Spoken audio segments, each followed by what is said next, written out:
Ebi n'ebindi bigamberwe obari mukoro go kuja kuzikiro kikuru cy'abakazi mu district ya Kikuube nibagira ngo Emihondano y'amataka niyo ezingamize entunguuka mu district age.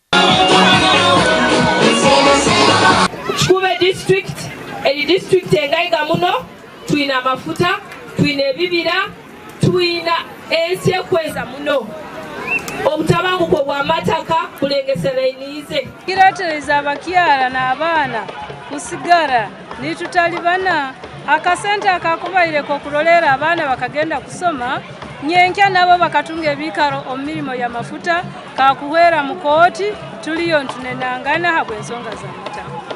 Abebembezi nibajangwa entaro enyingi ziri mu bicweka nka Kaseta, Nyarushesha, Nyamiriki, Nyangabi, Kiburara, Nyakafunjo n'ebindi. Konyeze habokuba emisanga eri nyingi muno na muno y'abaana ekwitaga district wa probation officer nikimanyisa amasabu kawuntize timukugiyayoga timukolesaga abantu abo gambe mukuba mulimirenke ebintu rundi mutungire ebitungwa byanyu hati hakaija akavuyo kokubabinga hati nosanga ebimukozere mubundi muguzire embibo muteyiremu ebyo bikozereki bifuire busa bayitu tuwagira omulingo twagerezo okuhandolinga ensonga ezo kandi nka gavumenti yagira omulingo yatukwatireho hagenda ne habayo mpora.